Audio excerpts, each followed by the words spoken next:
Assalamualaikum warahmatullahi wabarakatuh. Selamat siang Dewan Juri yang terhormat. Terima kasih atas kesempatannya. Izinkan saya untuk memperkenalkan diri. Nama saya Arsyad Triguna. Di sini kami akan menyampaikan sebagai dewan yang mewakili negara berkembang dengan potensi maritim. Kami memiliki tanggung jawab untuk mengarahkan negara kami menuju perkembangan ekonomi yang berkelanjutan dan inklusif. Dalam debat ini, kami menegaskan bahwa kami tidak akan menggunakan strategi ekonomi biru sebagai pendekatan utama dalam pengembangan ekonomi maritim kami. Alasan kami meliputi keberlangsungan lingkungan, kesejahteraan sosial, dan kestabilan ekonomi jangka panjang. Kami akan mengambil contoh. Di Indonesia pada tahun 2023, pemerintah Indonesia telah mengambil keputusan penting untuk tidak menggunakan strategi ekonomi biru sebagai pendekatan utama dalam pengembangan potensi maritimnya. Keputusan ini berdasarkan pada pertimbangan keberlangsungan lingkungan, kesejahteraan sosial, dan kestabilitasan ekonomi jangka panjang. Melalui pendekatan yang lebih ini, berkelanjutan dan inklusif, Indonesia berharap dapat menjaga kekayaan alamnya, meningkatkan kesejahteraan sosial pesisir, dan mencapai pertumbuhan ekonomi yang stabil dan inklusif bagi seluruh rakyatnya. Sebelum masuk ke dalam argumen, kami akan mengulas terlebih dahulu ekonomi biru. Merupakan salah satu strategi yang mempromosikan keberlangsungan dalam pengelolaan sumber daya laut dengan memperhatikan aspek sosial, lingkungan, dan tata kelola yang baik, dan juga akan membuka peluang bagi para pelaku usaha di sektor perairan dan kelautan. Akan tetapi strategi ini tidak akan optimal karena akan merusak kerusakan yang tidak akan bisa diperbaiki.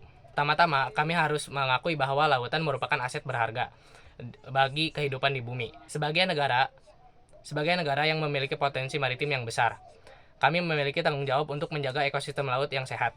Strategi ekonomi biru yang seringkali melakukan tekanan pada eksploitasi sumber daya kelautan potensi menyebabkan kerusakan lingkungan yang tidak dapat diperbaiki.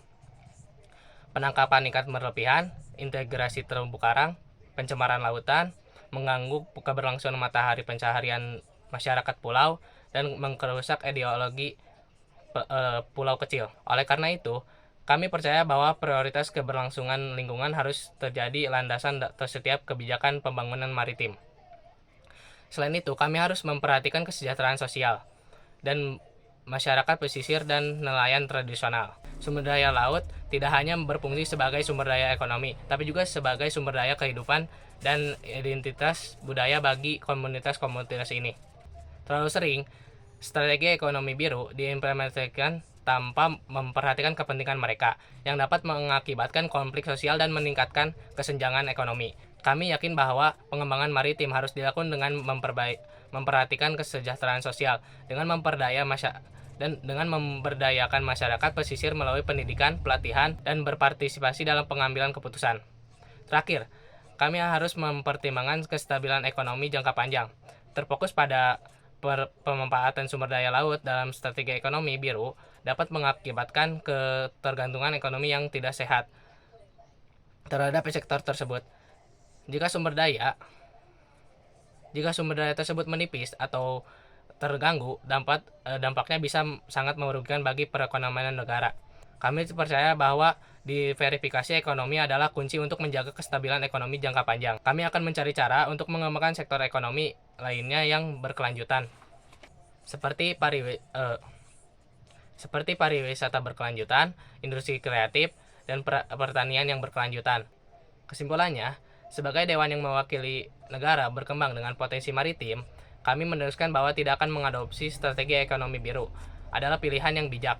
Kami akan memprioritaskan keberlanjutan lingkungan, kesejahteraan sosial, dan stabilitas ekonomi jangka panjang, dan pengembangan potensi maritim kami. Kami akan mencari pendekatan yang berkelanjutan inklusif bagi seluruh bagian masyarakat serta memperhatikan dampak jangka panjangnya terhadap lingkungan dan kesejahteraan sosial. Mungkin sekian dari saya. Assalamualaikum warahmatullahi wabarakatuh.